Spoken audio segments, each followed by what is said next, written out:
Hello, my name is Bill Silk. Um, I had a father who struggled with IPF for about 5 years. I would say that the first few years weren't anything that seemed that important. Like IPF wasn't a big deal. It didn't seem like it, at least, until the last 2 years. He really started to struggle with IPF. So, through my experience, I thought today I would cover the importance of family support, the limitations, and the faith that you're going to need through this whole entire endeavor. Um, Depending on your stage of where you're at of IPF, you might feel like this isn't going to be a big deal, or you'll just push yourself through it and you'll be fine. Um, but I can tell you that my father was an athlete, non-smoker, didn't drink, uh, worked out all the time, took great care of his health, and he pushed himself to the limits. Um, every day while we were there, the hospital staff always watched who was coming, who was going, uh, you know, how much we cared, basically, because to be a candidate for a lung transplant, they need to know that that family support is there. Um, Without that family support, then they're almost throwing away the lungs. They're throwing away any possibility of life for that individual. So step one, you got to have family support, people who care and consistently show up all the time, all the time. If you don't have that, then your chance of getting lungs is very, very slim. Um, so yeah, they watched us pretty close. My dad was, in his 60s, so the possibility of him getting lungs was pretty slim, pretty slim. He had to pass a lot of tests, uh, but he passed. He passed all those tests. Um, so about, I would say, 10 minutes before he was going to go pass away. I hear this all the time from people, this dramatic thing that was going to take place, but no, this actually happened. Like 10 minutes to an hour, we'll say, before he was going to pass away, they came in with the announcements that he was going to be getting lungs, and that was huge. That was huge. I mean, you can only imagine. You're thinking that your best friend he's about ready to die, and he has a second chance. This is huge. So what we did was we wheeled him down the hall to another wing of the hospital, and as we got to that wing, we joked around a little bit, to kind of lighten up the mood. And I said, Dad, no matter what you do, I says, don't go towards the light. Don't go towards the light. Like, you stay here. And, we all laughed, but I still wasn't really realistic. I mean, it just doesn't seem realistic that your dad is gonna pass away. But he went into the operating, and when he got during the operation, he had a massive heart attack. So he passed all the tests, and yet he had a massive heart attack during the operation. He had calcification on the heart, or something they didn't see. Um, so, anyways, he got his lungs, they got his heart going again. He got out of there. So now we are in we'll call it the ER. It's way extreme. It's like a one nurse or one specialized person in a room with all these machines and hoses going in your mouth and tubes. It's just nothing that most people could handle watching. But my mom and my sister had a really hard time with that. They couldn't be in the room, but I stayed with them the whole entire time. I feel like we were in there for about 5 days, and during this whole time, he would flail his legs up high as you could, just right up in the air. Now keep in mind he had a clamshell incision, so what they do is they cut you like this. I've been told it's one of the most painful incisions you can have. My dad, even after this whole experience, never really complained about the pain of the incision or anything like that, but I'm sure it is quite painful. But anyways, he was flailing his legs up, slamming them down, flailing them up, slamming them down. He would open his eyes big, and he had just this look of terror, utter terror. Now, my father never had looks of terror or anything like that. He was a strong man. Not that you wouldn't be strong, but... So anyways, he had this fearful look, and he would point every so often, and his eyes would be open, but it was just a look of terror. I'll never forget it. And after days of this, they decided that they didn't know why he would kick his legs straight up and slam him down on the bed, so they gave him a epidural, thinking that he was in pain. Anyways, the epidural didn't do anything. It didn't stop his terror. It didn't stop him trying to flail and move around. And when he came out, of it, he came to. He said to me, he said, "I want to go on the stage. I want to go on the stage, and I want to tell everybody what I saw. They need to know. They need to know that it's real." Those were his words. Now keep in mind, prior to everything taking place, me and my father would go to church. I would try to get him to go to church. He would go to church with me. I think he tried to believe in God the best that he could, and that's what he tried to do. So he wasn't real knowledgeable about the Bible. He didn't have abundance of knowledge on any particular subject. He was going to learn and find faith. And when he came out of it, he said that he had experienced, I would say, the other side, if you will. He said that he was in a dark, dark place where there was no ending, there was no beginning, there was no time itself. You had no conception of time, and you were constantly being told what you had done wrong, that you were selfish and all the things that go with this. But he never missed his family when he was there, because he had no memory of family or anything before. He only had memory of the wrongdoings he had in his life. So when he came back, that's what he said. He said it was the worst place you could ever be. He said you couldn't even fathom the darkness. So when he came back, the only thing that he wanted to do was have scripture read to him. He said he could muster up a mustard seed of faith after that. And he had scripture after scripture after scripture read to him. He had fear put in his eyes, put in his heart. And in a way, I guess that was kind of a gift. I can look at it as a gift, because when you really think about it, to experience something like that, if you don't believe, and then to be given the experience, you have to believe. It'd be like me picking up this mouse to my computer. I know it's here.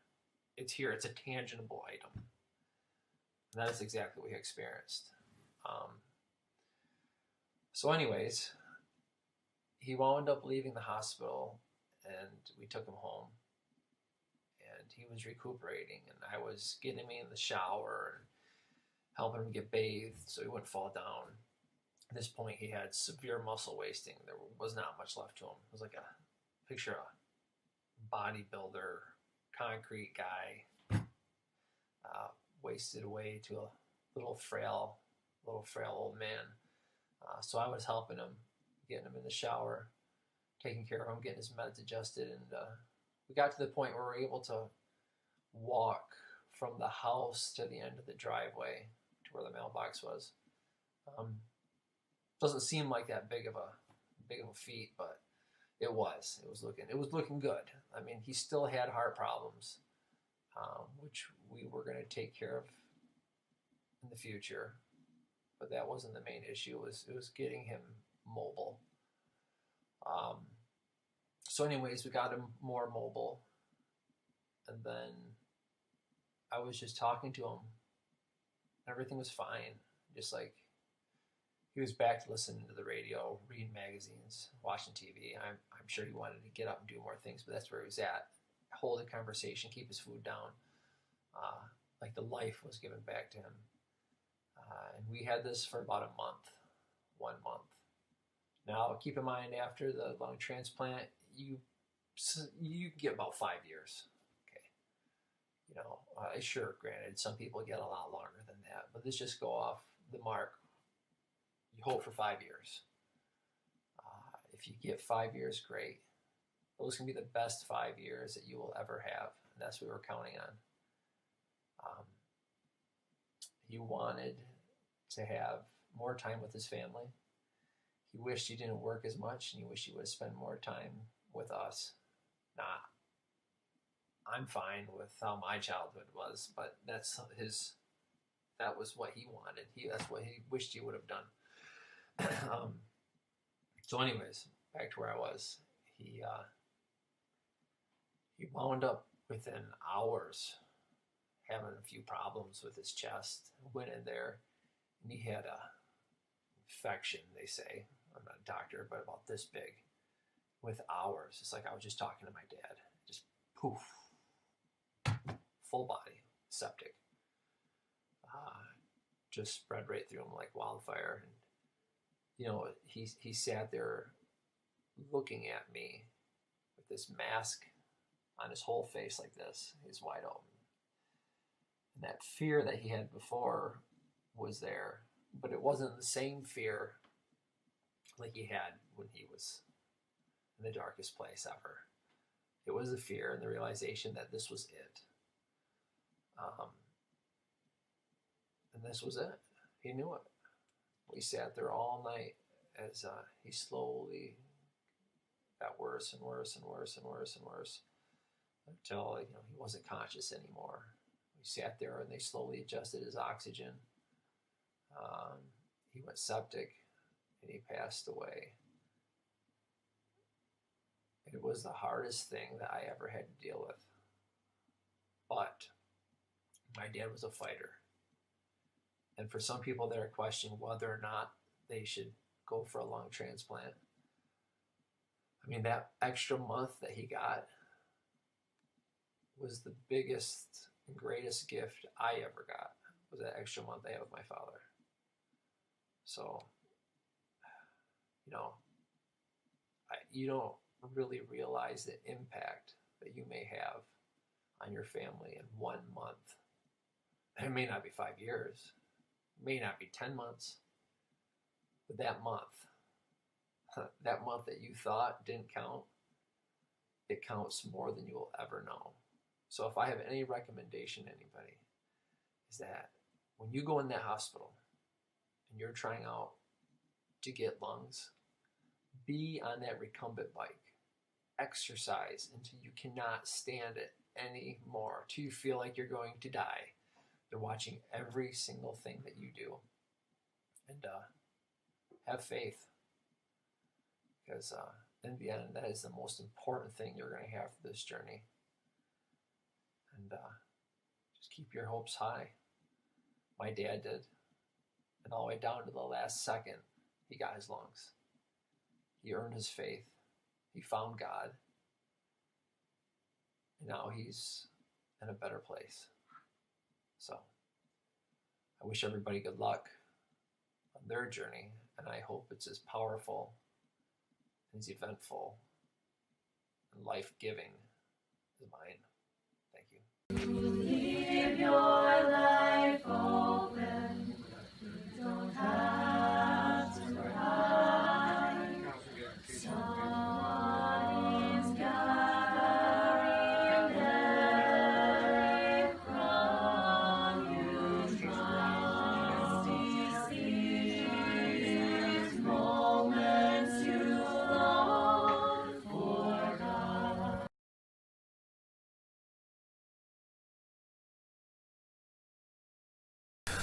From one brave man's story of his father's battle to another man who is also inspiring and fighting his own battles. The music of Mr. Donnie Vapor with Hurt.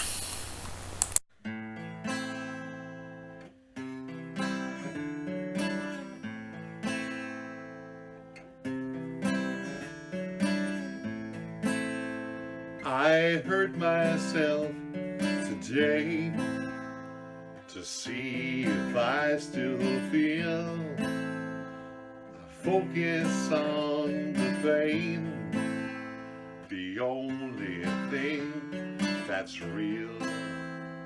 The needle tears a hole, that old familiar sting. Try to kill it all away, but I remember everything. What have I become? My sweetest friend. Everyone I know goes away in the end, and you could have it all.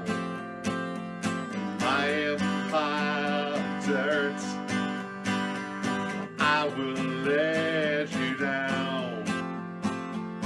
I will make you hurt.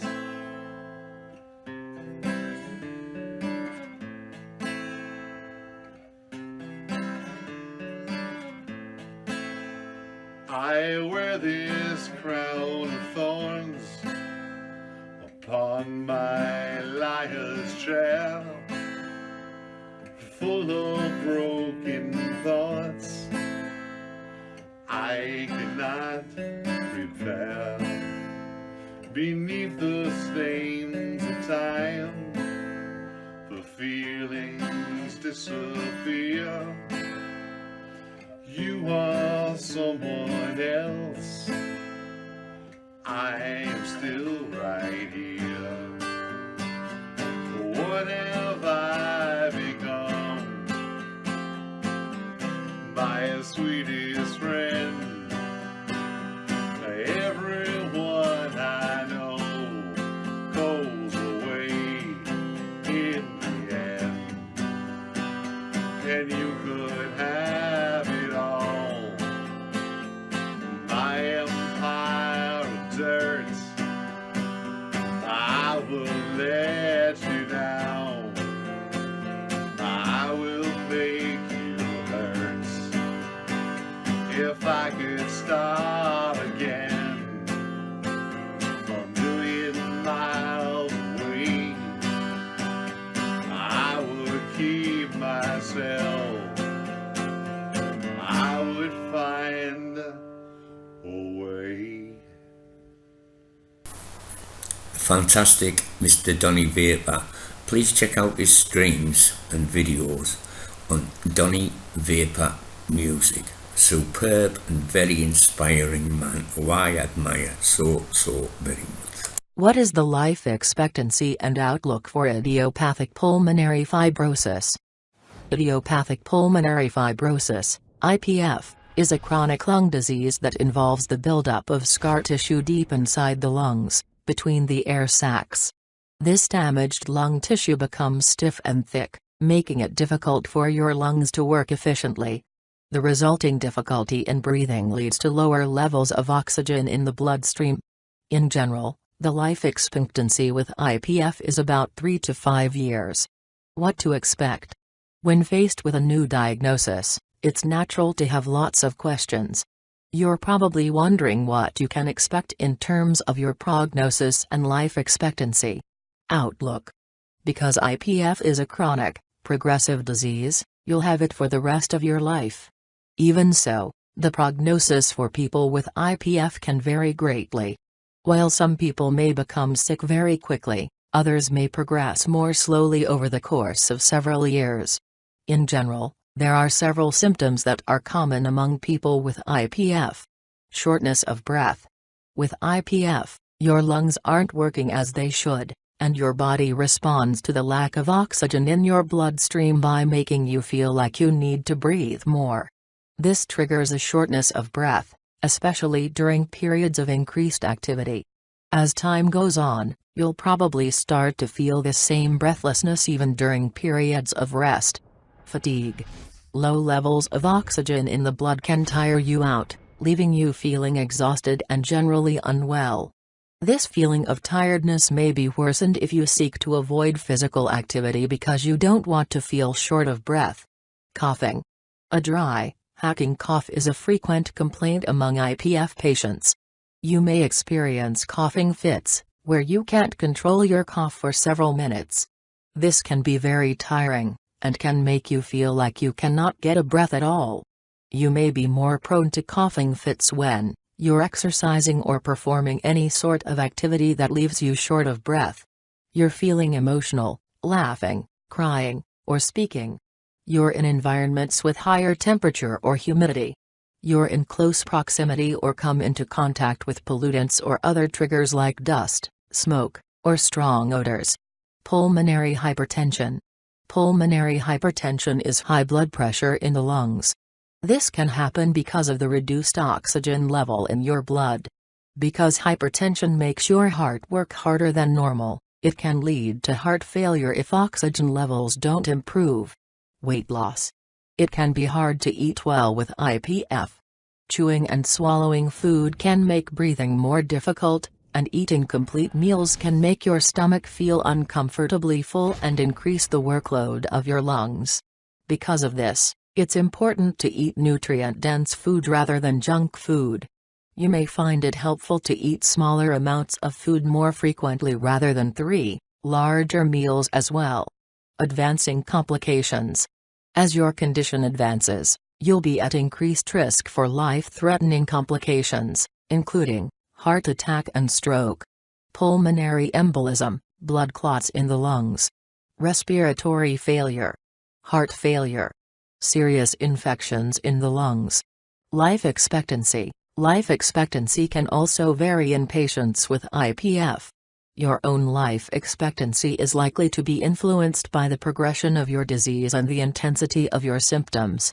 You may be able to increase the 3 to 5 year duration time, and improve the quality of your life, by talking to your doctor about ways to manage your symptoms and your disease progression.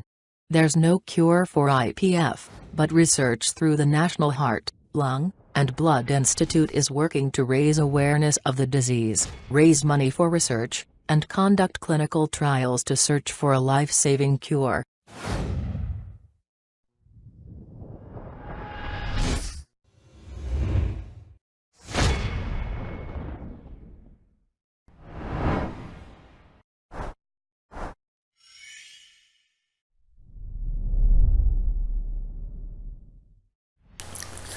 Well, thanks for watching. I hope that there's some lessons that we could take from it, from the gentleman talking about his family, to the great Donnie Vapor, to the public information film that we've had.